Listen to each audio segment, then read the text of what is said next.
Hey guys, you're in a nutshell with me, Ina. Alam mo, napanggit na namin ito nung aking kakausapin today in previous episodes.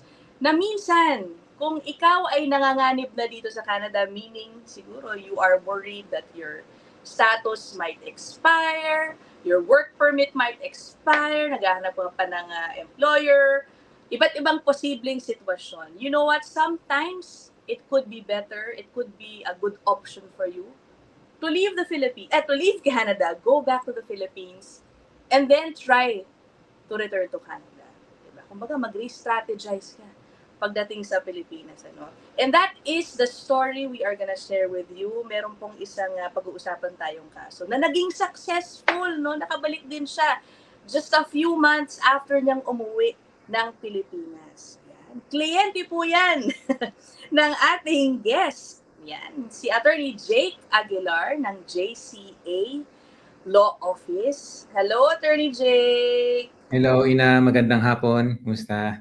Ayan, okay. Actually, talagang I messaged Attorney Jake o Jake tungkol dito. Nakita ko kasi na shinare dun sa kanyang Facebook page. Sabi ko, wow, what an interesting story. Kasi nga dati na pag-usapan na natin yan.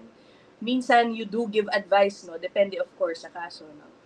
Minsan, better pa sa isang tao na umuwi muna ng Pilipinas and then try to return. Baon niya, syempre, yung experience niya, etc.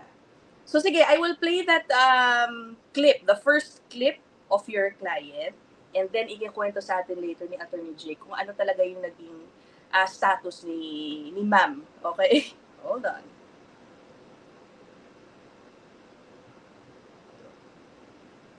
Ay, play ba?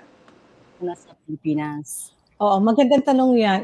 Una, wala sa plano ko ang bumalik sa Pilipinas. Kasi nga, ang hirap-hirap makarating dito. Pero dahil sa tapos ng aking contract, so ang aking dapat gawin ay makahanap ng taong tutulong sa akin para ma-renew ko yung working permit at makapagtrabaho muli dito sa Canada. So ano po yung experience ninyo habang nasa Pilipinas ulit, pero hindi po sure na makakabalik? Wait I will restart the video. I don't think it played from the start. Ika-cut ko na lang tong part na to, okay? So I will play it again from the start. Hold on.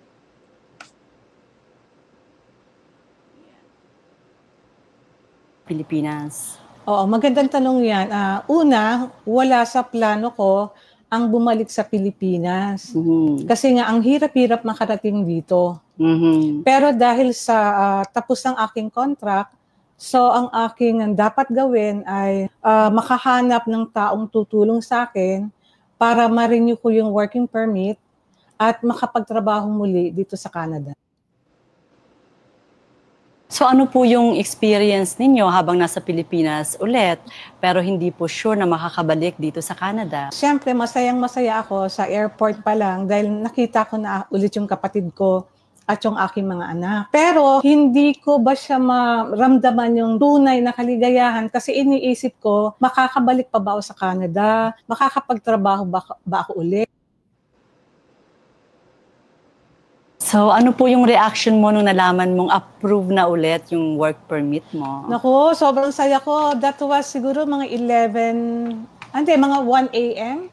sa Pilipinas. Wow. Tumawag yung pinsan ko, tapos sabi niya, approve na yung iyong working permit. Tapos bumalik pa sa nag-osabed, nagsisigaw ako, at yung mga kasama ko sa bahay, pinagigising ko. Tapos talagang talunan kami sa tuwa dahil syempre, mahirap makabalik dito. Kaya sobrang tuwa ko nung nalaman kong ako okay na ulit. O napag-desisyon na bumalik muna sa Pilipinas. Okay. So ang nangyari pala dito, sorry, what is her name again? Carmela.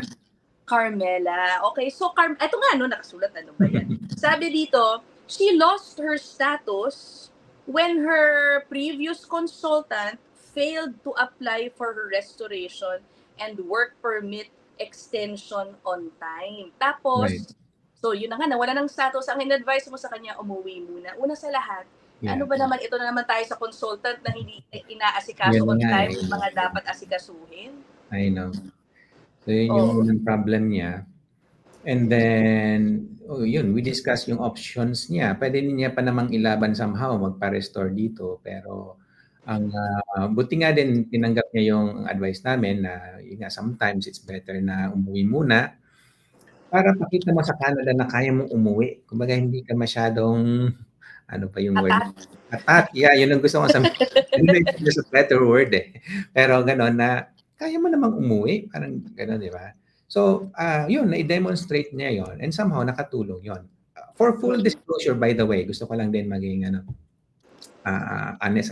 So, hindi naman din lahat ng in-advise namin na umuwi, nakabalik. So, yun nga, walang guarantee yun na okay, 100% makakabalik ka basta umuwi ka. Hindi naman din lahat. Pero, what we're saying here is lalaki yung chances mo. Kasi the more you overstay, yun nga, lalong pinapakita mo sa government na talagang gusto mong tumira dito forever, hindi ka naaalis. Lalong yun yung nagiging cause. Pag sinasabi ni officer na yun nga, I'm not satisfied na uuwi ka. Yun eh. Yun yung default na reason for the refusal eh.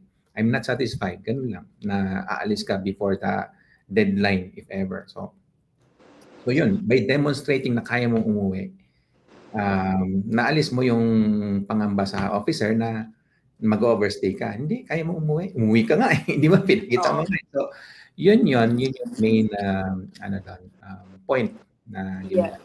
So, are you saying na even within, kasi na out of status, but you guys have 90 days eh, di ba? Restoration period.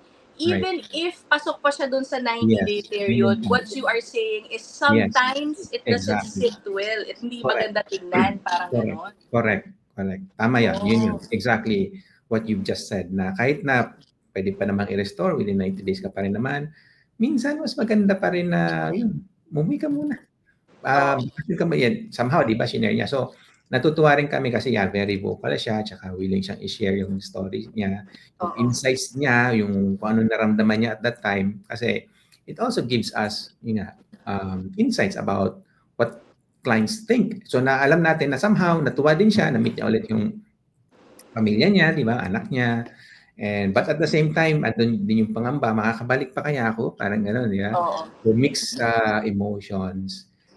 Pero ang kinalaunan, yun nga, nakabalik tuwa naman siya nung nakabalik din siya. So, sabihin natin, best of both worlds, nakapagbakasyon siya kahit papaano, and at the same time, yun nga, na-demonstrate niya sa Government of Canada na kaya niya namang umuwi, kaya niyang sumunod. Pag sinabing wala na siyang status, uwi siya. So, parang gano'n. So, yun din nga yung nakatulong. And eventually, nandito na ulit siya. So, wala na siyang problem, at least for now. Yeah, nakita ko dun sa reel, ang description, parang within 2 months, no? Yeah, nakabalik na siya agad. Yeah, in her case. Pero ang tanong ko pala, ano ba nangyari? Did she have any problems with her employer? Paano ba nangyari? Why did she need to apply for an extension? Ano ba nangyari? Good question. Sa employer themselves, walang problem sa employer. Okay. It's more on yung yung representative nga, as you mentioned, na yung inasahan niya, natutulong sa kanya, eventually hindi siya natulungan for one reason or another. So, yun din ang isang message. Meron pa yung kakambal na reel.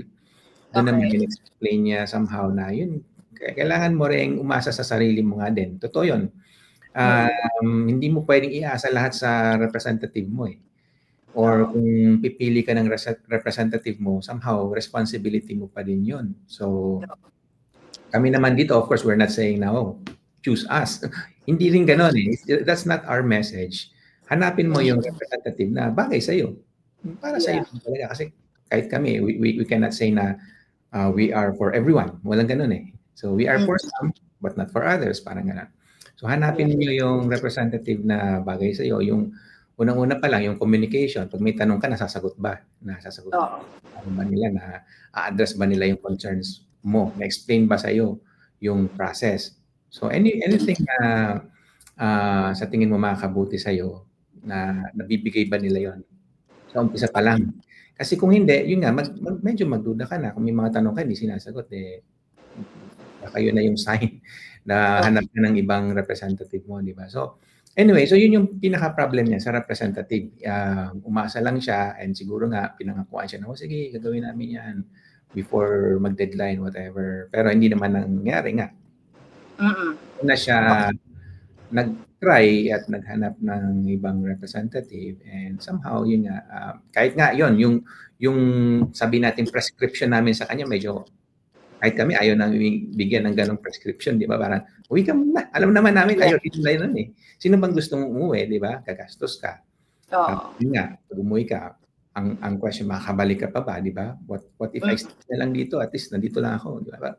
So, alam namin na hindi ganon katanggap-tanggap yung mga ganon. But we just give an honest, opinion about the situation. And then sila na rin ang mag-decide eventually. Kasi sa amin, yung client talaga yung decision maker. We cannot decide for them. We can only make it clearer for them kung ano yung sitwasyon at ano yung pwedeng mangyari. And in this case naman, naintindihan niya yung proseso at nung nag-decide siya, kahit nga merong risk at medyo kinakabahan din siya, eventually, she made an informed decision, sabi nga. Yeah. At somehow naman, in this case, at least, naging positive yung result. Yeah, I think one worry of those na siguro nabibigyan ng ganitong option o advice rather.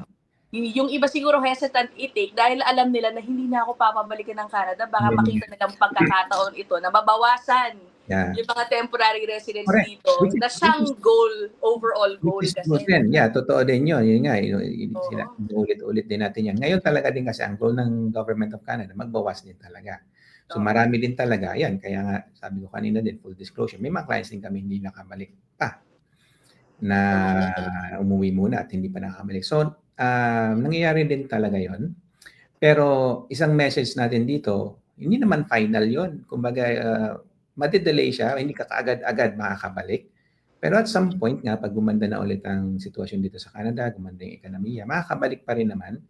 And somehow, kung maganda yung record mo, hindi ka masyadong nag-overstay. Or kung nag-overstay ka man, konting-konti lang. Kumbaga, minimum, sabihin natin, i-minimize mo yung length ng pag-overstay mo para at least later on, mas madali kang makabalik. Yung chance mo makabalik, mas mataas. Yun lang naman eh. Yun yung pinaka-point doon eh. Kaya namin ina-advise yung umuwi muna. Alright. Bago ko i-play yung second clip ni Miss Carmela, did she even try to at least file one time for a restoration nung nandito pa siya, bago siya umalis? O tapos, ano ba nangyari? I think nandun na siya sa point na yun eh. Magpa-file yata ng restoration. Parang second restoration niya na yun eh, na-refuse. So na-refuse yung una niya, gano'n? Yeah. I'm not so sure about yung background with the former representative. Pero yun nga, dun nagka-abel, and then yun nga, hindi din niya masyadong ma-explain eh. So, ibig sabihin lang din, hindi niya alam kung ano nangyayari with that. And para sa amin, nga, hindi maganda yon na hindi naiintindihan ng client kung ano yung nangyayari para bang bahala na si representative sa kung ano. For us, hindi ganun yung process na gusto naming mangyari. Sa amin, ano man ang mangyari, at least naiintindihan mo kung bakit ganun, ba't ito yung ginagawa natin. Alam mo, now that I think about it, baka actually lumampas na yung 90-day period niya. Possibly din. Kasi failed to apply for her restoration eh. Could be, nag-lapse na yung period na pwede siyang magpa-restore. Right. Kasi very critical yun eh, yung mga maintain status. So, kailan ba talaga nawala yung status? And then we count 90 days from that. Sige. Let's play this next clip from her. I think dito medyo nagbibigay siya ng advice na huwag kayo masyadong umasa. Exactly. Yeah. Sa iyong consultant.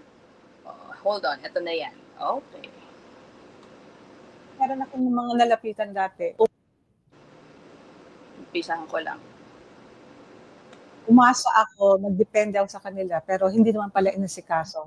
Kaya na-expire yung akin dating mga papers.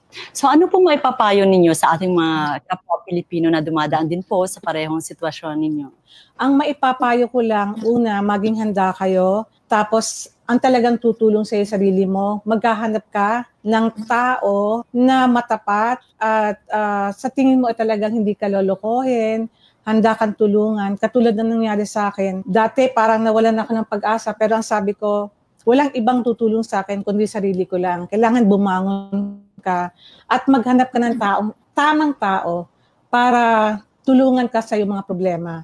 And luckily, nahanap ko naman tamang tao na tutulong sa akin at walang iba kundi si Attorney Aguilar. Yung abogado na hindi lamang naging abogado para sa pera. Hindi pagpapayaman sa tingin ko Naging abogado siya para tumulong sa tao or sa kapwa Pilipino. Hindi siya naniningil ng mahal. Pangalawa, yung humility nandun. Pagkatapos, kahit ano i-confide ko sa kanya, yung problema ko lahat, sinabi ko, willing siya, hindi siya nagmamadali o sumisimangot dahil sayang yung oras niya, hindi siya ganon. Pagkatapos, malaking tulong dahil kaya natin mga Pilipino, lalo na yung masa, lalo na yung OFW, kaya natin yung rate niya. Yeah. Meron ako ng mga nalapit. Okay, di ba? Puring-puri ka doon, Attorney Chika. Medyo, baka kailangan kong i-clarify yung iba doon. Kung okay lang sa inyo, especially yung sa rates, mga ganyan. So yeah, we of course, we do charge a certain fee. And siguro sa kanya, okay lang. Pero we also, to be honest din, may mga natatanggap din, mahal. Mahal ang presyo. So, okay lang ba? I-explain ko yon part na yon. Sure, go ahead. Yeah, kasi, yun nga. Sa fees, we make it a point na, siya, reasonable. Hindi cheap. Hindi siya cheap. Kasi hindi naman yung target namin pababaan It's not that. That's not our goal. Na babaan siya para abot kamay sa lahat. Hindi ganoon So, quality service comes with anything na quality, di ba? Somehow, sabihin natin may premium yun. So, yun. Siguro sabi niya, okay naman yung fee. Sa kanya, okay. Pero I understand, for others, maybe it's too much. Depende rin nga naman sa budget. Depende rin sa tao, depende rin sa budget. Pero kami naman din kasi, yun nga, yung standards, medyo gusto naming mataas din. Kasi nga, minsan nako-compare tayo sa ibang lahi, di ba? Especially, dayuhan tayo dito sa Canada, di ba? Somehow, bagong dating tayo dito. So, yung mga, sabihin nating Canadian talaga, ibang fee, parang ang tingin natin doon, mataas ang fee, professional talaga. We want to maintain that same standard. Parang gano'n. Siyempre, yung fee namin, medyo nalalapit din sa ganun. Hindi Pinoy rate. Expectation. So, to be honest, open kami dyan if you think you deserve some consideration, discount or whatever, kasi hindi mo kaya na yun nga, kulang sa budget, talk to us. Wala nang problema Kung you deserve something, we can discuss that. Walang problema. But, of course, at the same time, ang priority kasi natin is i-maintain yung standards. Yan. Okay. Naku So, iba-iba yan Oo, iba-iba. Depende rin siguro how complicated the case is. Yung status ng applicant. Okay, well anyway, narinig niyo yung sarili ni Miss Carmela, no? You have to be careful, basically, tungkol again sa pipiliin mong consultant or immigration lawyer, kung ikaw ay mag-hire. Again, you are not even required by the government of Canada. Hindi nyo kailangan yan. If you can do it by yourself, you can. Okay, you don't need one. Yan ang isang magandang message niya. Yan. Nasa sa'yo, you rely on yourself actually. Yung representative mo parang tutulungan ka, guide mo siya, etc. Pero at the end of the day, you have to rely on yourself. Kaya pagpili ng representative mo, ikaw yun. It's your choice. It's your decision. Yeah, okay. But I think that's a good jump-off point about our next episode. Kami dalawa ulit ni Jake. Because yes, although ultimately, it's your application kahit meron kang consultant, hindi pa rin may iwasan yung mga pagkakataon na talagang naloko ka, nung iyong consultant. Yan ang pag-uusapan namin sa next episode. And Jake will tell us what you can do. Ano bang pwede mong habulin talaga? Sakaling palagay mo, ikaw ay na-scam. Yan, okay? So yeah, meron ka pa bang madadagdag about this topic muna, Jake, before we end About this topic, wala naman masyado na. I mean, na-explain na rin naman. Na-clarify na natin yung kailangan i-clarify. At saka, yan, banggit naman ni... Anyway, opinion po ni Carmela yun, whatever she said there. That's the opinion. Yeah, again, it may work for you, it may not work for you. Depende po yan. Case-to-case basis. Magkataon lang na match kami, client, tsaka lawyer, medyo nag-match. Pero hindi laging match yun. So, nga, kilatisin nyo mabuti. Kung sino man pipiliin nyo, make sure na match siya sa inyo. Okay. So, that is it muna, no, for this episode, guys. Again, abangan nyo yung susunod namin. Pag-uusapan natin kung ano ang pwede nyong habulin kung kayo ang palagay ninyo ay na-scam kayo ng inyong napiling associate, consultant, or immigration lawyer. Okay, so that's it for this episode. We'll see you guys in the next one. Bye! Listen.